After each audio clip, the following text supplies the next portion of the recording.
먼저 성경 봉독하겠습니다. 성경은 에스겔서 14장 1절에서 11절입니다. 구약 1166페이지입니다. 에스겔서 14장 1절에서 11절 말씀입니다. 구약 1166페이지입니다. 네, 다 찾으신 줄 알고 그럼 교독으로 같이 한 절씩 읽도록 하겠습니다. 이스라엘 장로 두어 사람이 나와 내 앞에 앉으니 인자 이 사람들이 자기 우상을 마음에 들이며 죄악의 걸림돌을 자기 앞에 두었으니 그들이 내게 묻기를 내가 조금이들 용납하랴. 주 여호와가 말하노라. 이스라엘 족속 중 우상을 마음에 들이며 죄악의 걸림돌을 자기 앞에 두고 선지자에게 가는 모든 자에게 나 여호와가 그 우상의 수요대로 하나니 이는 이스라엘 족속이 다 그 우상으로 말미암아 나를 배반하였으므로 내가 그들이 마음먹은 대로 그들을 잡으려 함이라. 주 여호와의 말씀에 너희는 마음을 돌이켜 우상을 떠나고 얼굴을 돌려 모두 같은 것을 떠나. 이스라엘 족속과 이스라엘 가운데 거류하는 외국인 중에 누구든지 나를 떠나고 자기 우상을 마음에 들이며 죄악의 걸림돌을 자기 앞에 두고 자기를 위하여 내게 묻고자 하여 선지자에게 가는 모든 자에게는 나 여호와가 친히 응답하여 그 사람을 대적하여 그들을 놀라움과 고증과 수상을 벌하게 하여 내 백성 가운데서 그들이 내가 여호와인 줄을 너희가 알리라. 만일 선지자가 유혹을 받고 말을 하면 나 여호와가 그 선지자를 유혹을 받게 하였음이거니와 내가 손을 펴서 내 백성 이스라엘 가운데에서 그를 멸할 것이라.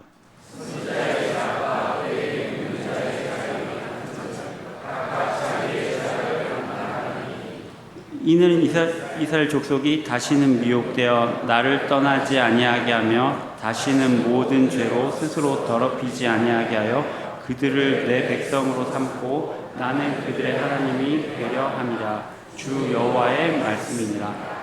아멘. 우리 옆 사람들에게 이렇게 인사했으면 좋겠습니다. 오, 행복한 오후 예배 시간입니다. 네. 저는 말씀보다도 이 벌써 나눔과 이 특송에서 은혜를 많이 받았습니다. 혹시나 우리 오륙남 전도의 회원 나이대가 되시는 분들은 꼭 추천해 주셔서 멕시코 식당 같이 가실 수 있도록 추천해 주시면 좋겠다는 생각이 듭니다. 함께 말씀을 좀 살펴보도록 하겠습니다. 한상동 목사님과 더불어 한국교회의 개혁주의 정통신학과 신앙을 뿌리내리는데 크게 기여한 박윤선 목사님이라는 분이 계십니다. 이 목사님께서 이런 말씀을 하셨어요. 하나님보다 더 당신을 움직이게 하는 것이 있다면 그것은 곧 우상이다. 이해하셨습니까? 하나님보다도 당신을 더 움직이게 만드는 것이 있다면 곧 그것은 우상이다 라고 말하는 겁니다. 예수님께서도 동일하게 말씀하시죠. 한 사람이 두 주인을 섬기지 못하고 하나님과 재물을 겸하여 사랑할 수도 섬길 수 없다라고 말합니다. 이 말의 의미는 그 어떤 것도 하나님과 동일시할 수 없다라는 거예요.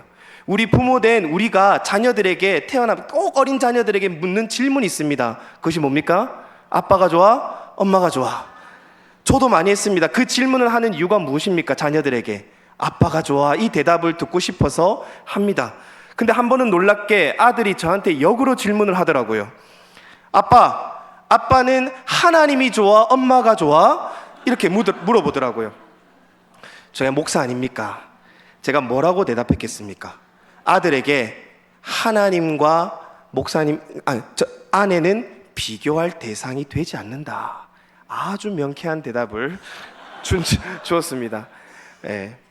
그래서 항상 이제 물어보면은 이제 자녀들에게 항상 가르치는 거예요. 하나님은 절대 누구와의 비교 대상이 될 수 없다. 아내도 자식도 그 어떤 것도 하나님과 동일시할 수 없다는 것이죠. 예수께서 말씀하신 대로 하나님과 사람을 겸하여 섬길 수 없고 하나님과 재물을 겸하여 사랑할 수 없다는 말입니다.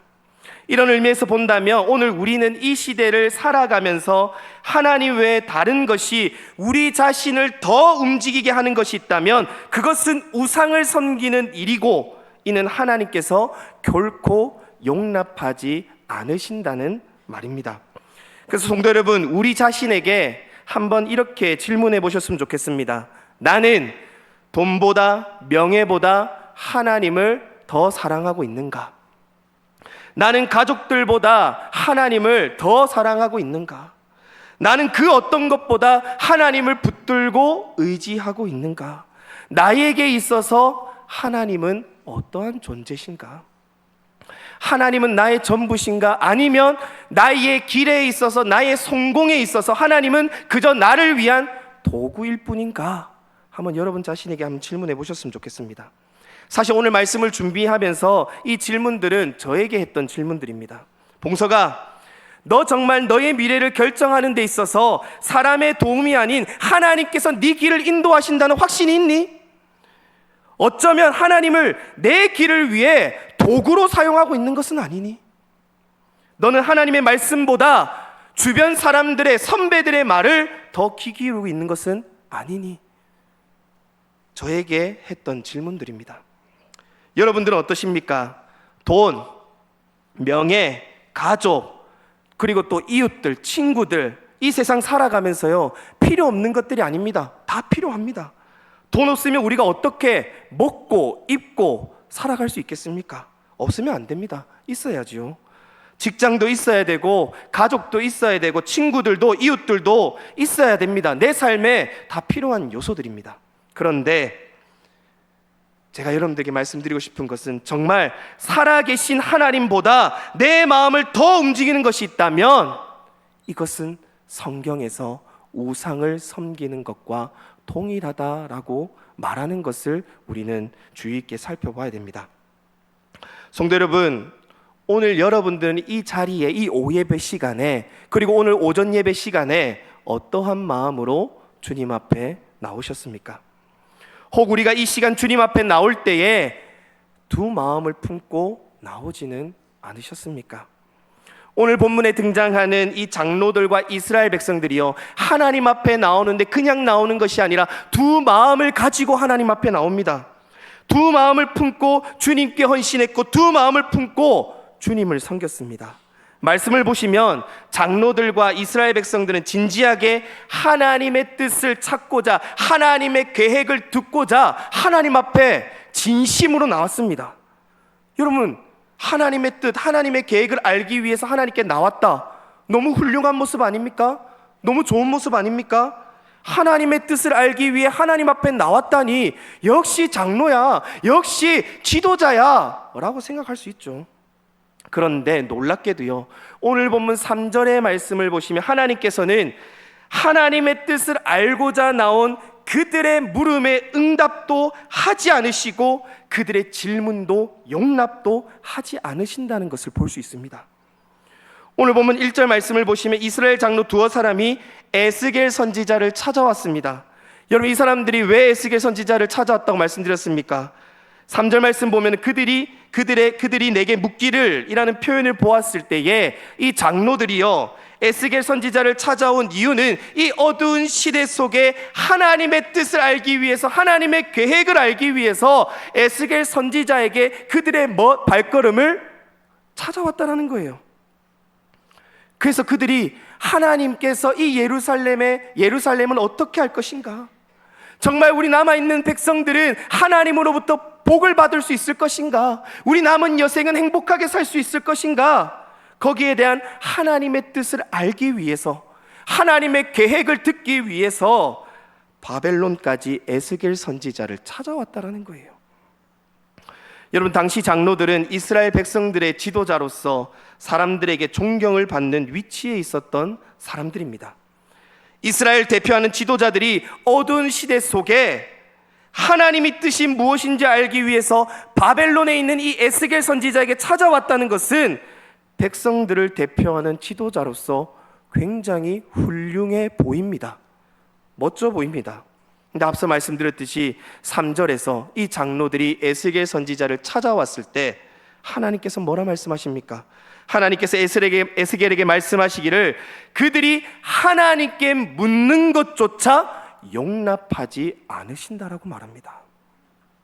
다시 말해서 이 장로들이요, 하나님의 뜻을, 하나님의 계획을 알기 위해서 나왔지만, 하나님께 찾아왔지만, 하나님은 그들의 물음에, 어떻게 보면 그들의 기도에 응답하기를, 듣기를 거절하셨다라는 거예요. 여러분, 이상하지 않습니까? 하나님께서는 자신의 백성이 하나님께로 나아오는 것을 기뻐하시는 분이십니다. 하나님을 찾으시는 것을 즐거워하시는 분이십니다. 신명기 4장 7절의 말씀에 이렇게 기록되어 있습니다. 우리 하나님 여호와께서 우리가 그에게 기도할 때마다 우리에게 가까이 하심과 같이 그 신이 가까이 함을 얻은 큰 나라가 어디 있느냐. 무슨 말씀입니까? 하나님께서 택한 백성들이 기도할 때마다 우리와 가까이 하시는 그 신이 어디 있냐는 거예요. 기도할 때마다, 하나님을 찾을 때마다 하나님은 즐거워하셨고, 그들이 하나님을 찾을 때마다, 기도할 때마다 하나님은 기뻐하셨다라는 거예요. 가까이 하셨다라는 겁니다. 찾아오는 자를 외면하지 않으셨고 가까이 하신다는 말씀입니다. 그런데 오늘 말씀은 어떻습니까? 하나님께서 오늘 장로들이 하나님의 뜻을 구하러 나왔을 때에 놀랍게도요, 하나님은 이를 단칼에 거절하십니다. 나는 너희들의 물음을 궁금해하지도 않는다. 너희들의 기도, 너희들의 물음 나 듣기도 싫다라고 얘기하는 겁니다. 질문을 아예 받지 않으실 뿐만 아니라 질문을 할지라도 거기에 대해서 내가 대답도 하지 않겠다라고 말씀하고 있습니다. 성도 여러분, 하나님이 되게 매정해 보이십니다. 이렇게 먼 바벨론까지 하나님의 뜻을 알기 위해서, 하나님의 계획을 알기 위해서 장로들이 찾아왔는데 하나님께서 이들의 물음을 단칼에 거절하신 이유가 무엇입니까? 오늘 보면 3절에서 5절 말씀을 한번 다시 보십시오. 3절에서 5절 말씀을 제가 한번 읽도록 하겠습니다. 인자야, 이 사람들이 자기 우상을 마음에 들이며 죄악의 걸림돌을 자기 앞에 두었으니 그들이 내게 묻기를 내가 조금인들 용납하랴. 그런즉 너는 그들에게 말하여 이르라. 나 주 여호와가 말하노라. 이스라엘 족속 중에 그 우상을 마음에 들이며 죄악의 걸림돌을 자기 앞에 두고 선지자에게로 가는 모든 자에게 나 여호와가 그 우상의 수요대로 보응하리니 이는 이스라엘 족속이 다 그 우상으로 말미암아 나를 배반하였으므로 내가 그들이 마음먹은 대로 그들을 잡으려 함이라. 하나님께서 그 먼 바벨론까지 찾아온 장로들의 물음을 거절하신 이유가 무엇입니까? 바로 장로들과 이스라엘 모든 백성들이 두 마음을 품었기 때문입니다. 이들은 우상을 마음에 들이고 또 죄악의 걸림돌을 자기 앞에 두면서 우상을 섬기면서도 하나님 앞에 나올 때 거리낌 없이 나왔다고요. 장로들만 그랬던 것이 아니라 이스라엘 백성들까지도 하나님을 섬기면서 동시에 우상을 섬겼다라는 겁니다. 5절의 말씀을 자세히 보시면 이스라엘 족속이 다 그 우상으로 말미암아 어떻게 했다라고 합니까? 나를 배반하였다라고 말씀하고 있습니다. 그런데 만일 지금 이때 당시에 이스라엘 백성들에게 이렇게 질문을 해본다면 당신은 하나님을 배신했습니까? 당신은 하나님을 믿지 않습니까? 라고 물어본다면 그 이스라엘 백성들 중에서는 아니요, 나 하나님 믿습니다. 하나님 배신한 적 없습니다. 나 하나님 잘 섬기고 있습니다. 저는 하나님을 믿는 사람입니다. 저는 예배도 드리고요, 기도도 하고요, 헌금도 하고요, 찬양대도 섬기고요, 교회도 열심히 섬기고 식당 봉사도 하고 주일학교 교사로도 섬기고요, 교회에서 일어나는 모든 행사들을 적극적으로 참여하는 크리스천입니다 라고 아마 대답할 겁니다. 실제로 당시 이스라엘 백성들은 하나님을 버리지 않았습니다. 하나님에 대한 열심도 있었습니다. 그러니까 장로들이 하나님의 뜻을 알고자 계획을 듣고자 그 먼 바벨론 땅까지 오지 않았겠습니까? 그래서 자신들은 이러한 질문, 당신은 하나님을 배반했습니까? 당신은 하나님을 믿지 않습니까? 이 물음에 아니요, 나는 하나님을 열심히 믿습니다. 하나님을 사랑합니다. 하나님을 잘 섬깁니다 라고 대답했을 것입니다. 그러나 중요한 것은요, 그 이스라엘 백성들 마음에는 마음 한켠에 하나님도 있지만 또 다른 마음 한켠에는 우상도 함께 자리를 잡고 있었다라는 거예요. 한마디로 두 마음이 이스라엘 백성들 가운데 있었다라는 것입니다.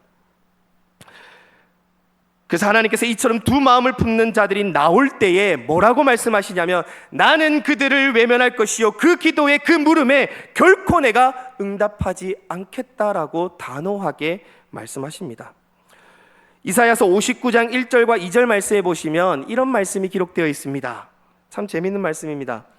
여호와의 손이 짧아 구원하지 못하심도 아니요 귀가 둔하여 듣지 못하심도 아니라 오직 너희 죄악이 너희와 너희 하나님 사이를 갈라놓았고 너희 죄가 그의 얼굴을 가리어서 너희에게서 듣지 않으시게 함이니라 라고 이사야 말씀에 기록되어 있습니다.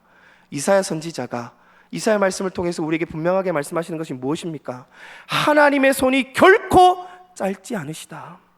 하나님의 귀는 둔하지 않으시다. 하나님께서는 우리에게 큰 구원을 베푸실 능력이 넘치도록 충만히 가지신 분이 바로 우리 하나님이시다.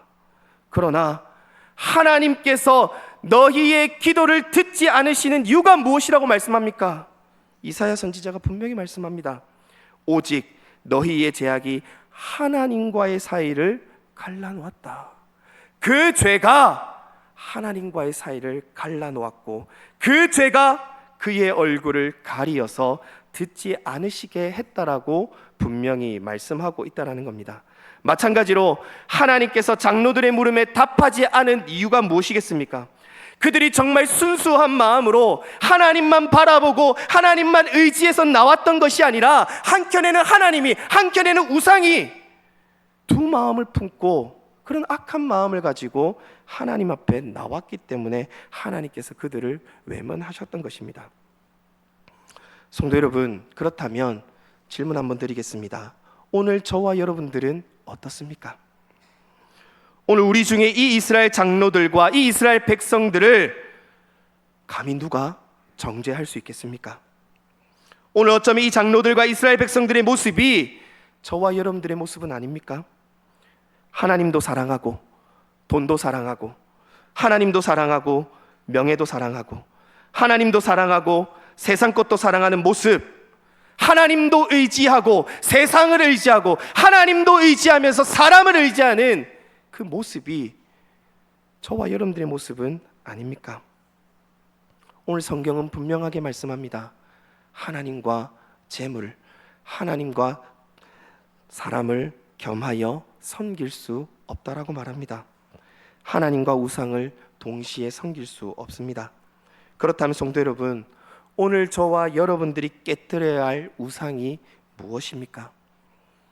오늘 저와 여러분들이 하나님 앞에서 깨뜨려야 될 그 우상이 무엇입니까? 골로새서 3장 5절과 6절 말씀에서 이렇게 말씀하십니다. 우리 화면에 있습니다. 우리 한 목소리로 같이 읽어보도록 하겠습니다. 시작. 그러므로 땅에 있는 지체를 죽이라. 곧 음란과 부정과 사욕과 악한 종욕과 탐심이니 탐심은 우상 숭배니라. 이것들로 말미암아 하나님의 진노가 임하느니라. 아멘. 여러분, 제가 앞서 말씀드렸듯이 돈이요 필요합니다.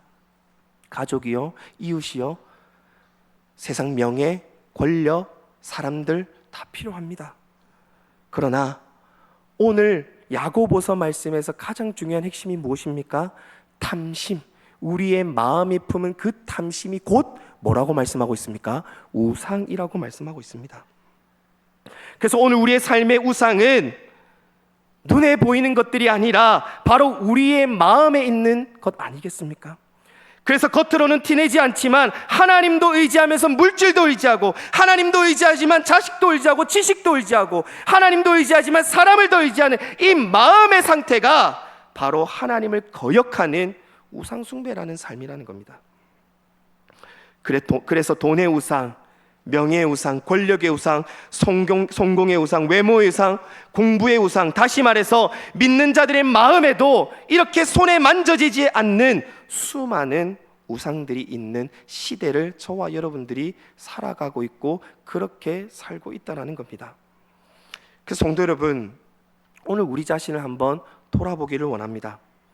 우리 마음속에 우상의 형상은 아니더라도 무형의 형상, 무형의 우상이 우리 마음 가운데 자리 잡고 있다면 아무리 주님 앞에 두 손 모아 간절히 기도한다 할지라도, 아무리 간절히 주님을 찾을지라도, 갈급한 심령으로 주님 앞에 나온다 할지라도 하나님은 그 기도와 그 마음을 기뻐하지 않으신다라고 분명히 말씀하고 있습니다. 4절 말씀에 우리 주님께서 설령 장로들에게 응답한다 하더라도 무엇으로 응답한다라고 말씀합니까?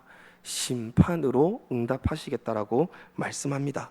마음에 품은 그 우상의 수효대로 엄중한 심판을 응하시겠다라고 말씀하고 있습니다. 그렇다면 성도 여러분, 우리 마음 속에 있는 이러한 우상들을 내려놓기 위해서는 어떻게 해야 됩니까? 사실 저도 돈 좋아합니다. 저도 사람 좋아하고요. 근데 이러한 탐욕들을 우리가 내려놓기 위해서는 어떻게 해야 되겠습니까? 우리 오늘 본문 6절의 말씀을 한 목소리로 같이 읽어보도록 하겠습니다. 6절 말씀입니다. 14장 6절 말씀 시작. 그런즉 너는 이스라엘 족속에게 이르기를 주 여호와의 말씀에 너희는 마음을 돌이켜 우상을 떠나고 얼굴을 돌려 모든 가증한 것을 떠나라. 아멘. 성도 여러분, 오늘 이 말씀을 꼭 기억하셨으면 좋겠습니다. 우상을 내려놓을 수 있는 방법이 있다면 그 방법은 어떻게 하는 것이냐? 우리가 버린다고 버릴 수 있는 것이 아닙니다. 우리가 떠난다고 떠날 수 있는 것이 아닙니다. 왜요? 우리는 연약하기 때문입니다. 돈을 버릴 수 있습니까? 사람을 과감하게 버릴 수 있습니까? 안 됩니다. 그러면 어떻게 우리는 이 가증한 우상들, 이 마음의 탐심들을 어떻게 버릴 수 있습니까? 어떻게 떠나보낼 수 있습니까? 그 방법은 바로 우리의 시선을 하나님께로 고정하면 됩니다. 우리의 시선을 물질에만 두는 것이 아니라 우리의 시선을, 우리의 삶을 인도하시는 전능하신 하나님께 우리의 시선을 돌이키면 된다라는 겁니다. 한마디로 우리의 마음을 두 마음에 품었다면, 하나님도 섬기고 물질도 같이 겸하여 의지했다면 우리의 마음을 온전히 하나님 쪽으로 돌이키면 된다라는 것입니다. 그래서 하나님께서 이스라엘 백성들에게 요구하시는 것은 분명합니다. 너희는 마음을 돌이켜 우상을 떠나고 얼굴을 돌려 모든 가증한 것을 떠나라. 우리의 마음, 우리의 시선을 오직 하나님께 고정하고 하나님만 바라보라고 얘기하시는 겁니다. 왜 그렇습니까? 이사야 선지자가 말했듯이 우리 하나님은 손이 짧으신 하나님이 아니십니다. 우리 하나님은 귀가 둔하신 분이 아니십니다. 충분히 저와 여러분들의 삶을 이끌어 가실 수 있는 전능한 하나님이시기 때문에 우리의 마음을, 우리의 시선을 물질의, 성공의, 명예의, 자식들에게, 지식에 두는 것이 아니라, 같이 두는 것이 아니라 하나님께 옮기라는 말씀입니다. 또 여기서 마음을 돌이키다라는 말씀은 우상들을 물리적 측면에서 버릴 뿐만 아니라 마음으로부터 완전히 돌이키라, 잊어버려라 라는 말씀입니다.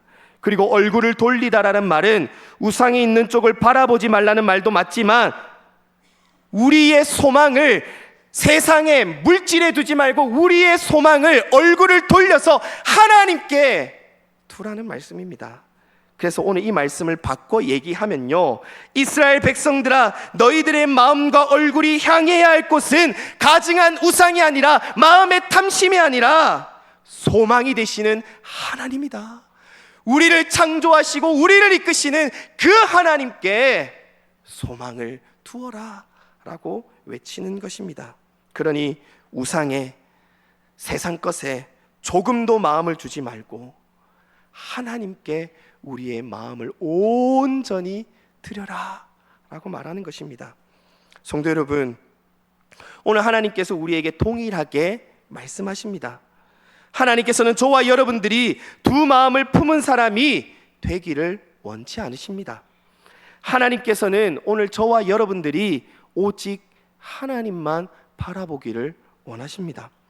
성도 여러분, 제가 이 말씀을 준비하면서 하나님의 사랑을 묵상하는데요, 참 가슴이 먹먹했습니다. 왜 먹먹했냐면 하나님의 사랑을 생각하니 얼마나 하나님이 미련하고 바보 같은지 모르겠더라고요. 저도요, 목사로서 여러분들 앞에서 항상 얘기합니다. 하나님을 잘 믿는다고, 하나님을 사랑한다고 말하면서 여러분들은 제 삶을 모르시잖아요. 근데 저도요, 사람인지라 연약한지라 하나님을 사랑한다고 얘기하면서, 섬긴다고 얘기하면서, 하나님을 믿는다고, 하나님께 기도한다고 얘기하면서도 죄송합니다, 매일 두 마음을 품고 살아가는 제 자신을 봅니다.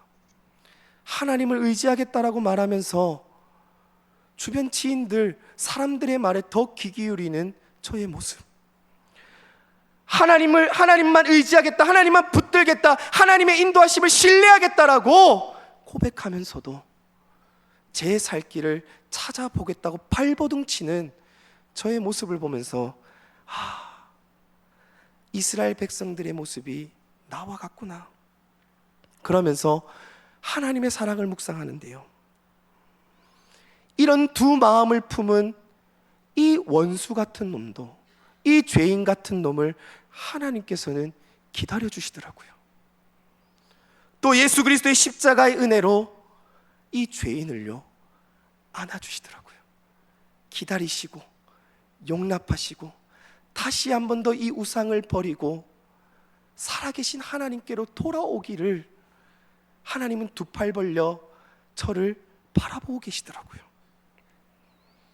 그래서 이 말씀을 묵상하면서 하나님의 사랑을 묵상하는데 얼마나 바보 같은지, 죄송합니다, 이 좀 신성모독인가요?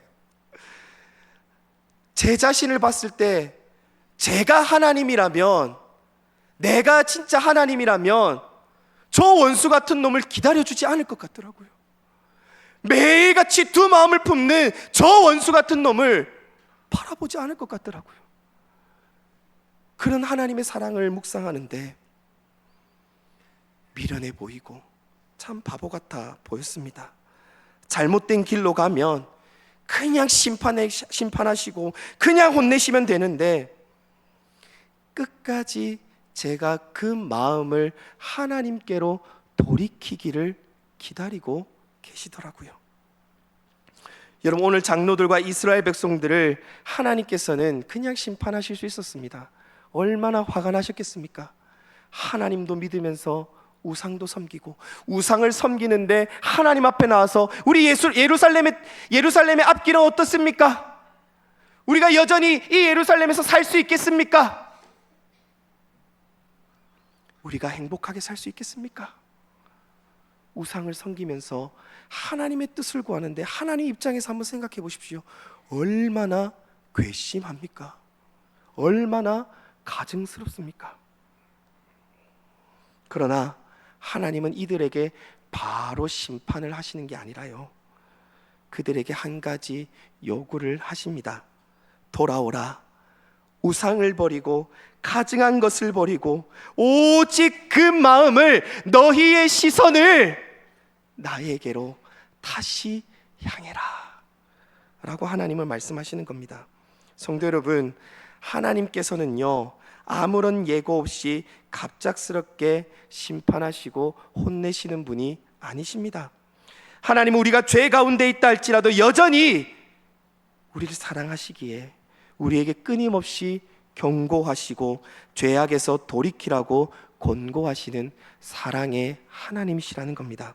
성도 여러분, 그러니 오늘 하나님께서 지금 나의 신앙 회복을 위해 어떤 것을 없애라고 말씀하시는지 여러분 정말 이 말씀을 통해서 귀를 기울이실 수 있는 저와 여러분 되시기를 주님의 이름으로 축복드립니다. 그럼에도 두 마음을 품고 주님 앞에 나온다면 그렇게 하나님께서 나에게로 돌아오라, 마음을 돌이키고 얼굴을 돌이키고 너희의 전 시선을 나에게로 돌이켜라, 나는 너희의 마음을 원한다, 그렇게 외쳤지만 그럼에도 불구하고 끝까지 하나님의 말씀을 외면하고 두 마음을 품으면 어떻게 하시겠다라고 얘기합니까? 오늘 보면 7절과 8절의 말씀을 보십시오. 이스라엘 족속과 이스라엘 가운데 거류하는 외국인 중에 누구든지 나를 떠나고 자기 우상을 마음에 들이며 죄악의 걸림돌을 자기 앞에 두고 자기를 위하여 내게 묻고자 하여 선지자에게 가는 모든 자에게는 나 여호와가 친히 응답하여 그 사람을 대적하여 그들을 놀라움과 표징과 속담거리가 되게 하여 내 백성 가운데에서 끊으리니 내가 여호와인 줄을 너희가 알리라. 아멘. 하나님께서는 분명하게 말씀하십니다. 여전히 내가 그렇게 너희들에게 돌아오라, 너희의 마음을 하나님께로 돌이켜라, 너희의 시선을 하나님께로 향해라, 이렇게 외쳤지만 여전히 우상을 마음에 두며 두 마음을 품는 자들이 있다면 하나님께서는 그들을 대적하시겠다라고 말씀하십니다. 그래서 하나님께서 대적하시면 그들은 놀라움과 표징과 속담거리가 될 것이며 하나님의 백성 중에서 그들을 끊으시겠다라고 말씀합니다. 그러나 앞서 말씀드린 대로 하나님께서는 이러한 결단을 내리시기까지 하나님은 저와 여러분들을 끝까지 기다리신다라는 겁니다. 그러니 성도 여러분, 우리는 이런 무서운 경고를 통해서 하나님께서 우리에게 무엇을 원하시는지, 무엇을 말씀하시려고 하시는지 분명히 깨달아야 합니다. 성도 여러분, 하나님과 세상을 겸하여 섬길 수는 없습니다. 그렇지만 현실은요, 이스라엘 백성들처럼 이를 겸하여 섬기는 사람들이 사실은 너무 많습니다. 하나님을 믿지만 돈과 성공을 위해서, 자녀들의 대학 진학을 위해서 예배와 주일 성수를 가볍게 생각하는 사람들이 사실 너무 많습니다. 하나님을 의지하는 것보다 저 학원에서 한두 시간 공부하는 게 성공의 지름길이야, 잘 될 거야. 그래서 어느 순간부터 예배 드리는 것보다 여행이 더 즐겁고, 하나님을 찾는 것보다 사람을 만나는 게 더 즐겁고, 교회를 섬기는 것보다, 교회 봉사하는 것보다, 헌신하는 것보다 세상에서의 삶이 더 즐겁게 느껴질 때가 많다라는 겁니다. 여러분들에게 말씀을 전하고 있지만 사실 저에게 동일하게 하는 말씀입니다. 봉서가, 내 인생을, 네 인생을 하나님께 맡겨봐라. 두 마음을 품지 마라. 오직 하나님만 바라봐라. 하나님께서 네 인생을 인도하실 거다. 하나님께서는 손이 짧으신 분이 아니다. 귀가 둔하신 분이 아니다. 네 마음을 주께로 돌이키고 하나님을 향할 때에 정말 물질이 없어서 너를 먹이지 못하시는 분이 하나님이시겠느냐? 저에게 하시는 말입니다. 왜 여러분 우리가 두 마음을 품을까요? 왜 우리가 두 마음을 품을까요? 왜 하나님도 섬기고 물질도 섬기고 하나님을 의지하면서 세상 사람들을 의지할까요? 제가 이 말씀을 묵상하면서 왜 나는 두 마음을 품을까 고민하고 묵상하는 가운데 내린 결론이 이거였습니다. 불안하기 때문입니다. 하나님 가지고 불안하기 때문이에요. 하나님 가지고 불안하니까 사람의 도움을 찾는 겁니다. 하나님 가지고 불안하니까 재물을 찾는 거예요. 하나님 가지고 부족하니까 지식을 의지하는 겁니다. 하나님 가지고 부족하니까 경험을 의지하는 제 자신을 보게 됐다는 겁니다.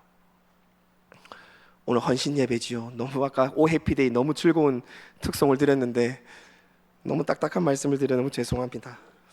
사랑하는 우리 5, 6남 전도 회원 여러분, 참 세상살이가 아까 우리 기도하셨듯이 참 빡빡합니다. 남편으로, 가장으로, 아버지로, 직장에서 살아남는다는 게 참 쉽지가 않습니다. 세상에서 경쟁하며 살아남는 게 참 어려운 일인 것 같습니다. 그러나 꼭 기억하십시오. 두 마음을 품지 마십시오.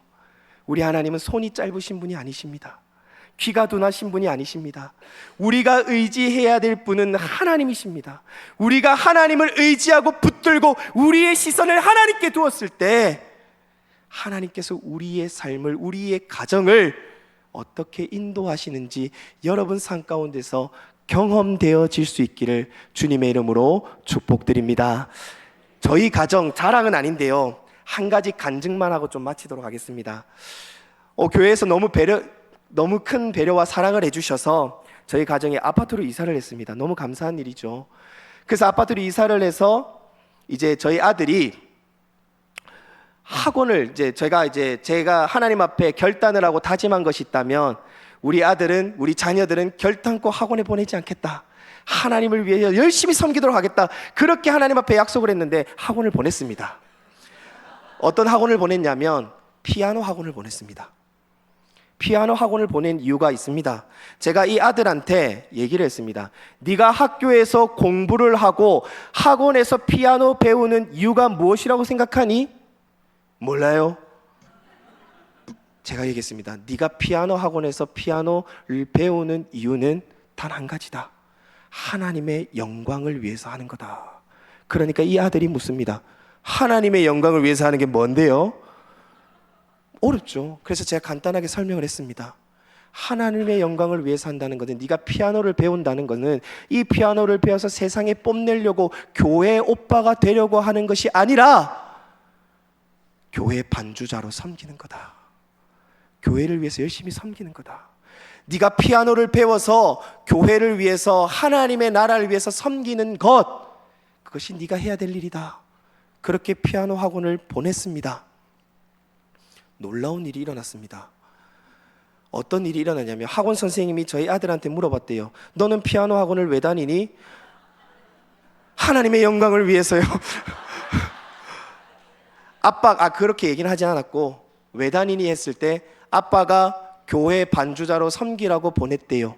그래서 교회 반주자로 섬기려고 학원 다니는 겁니다. 그리고 놀라운 일이 일어났습니다. 그 학원 선생님이 저희 아내한테 연락이 왔습니다.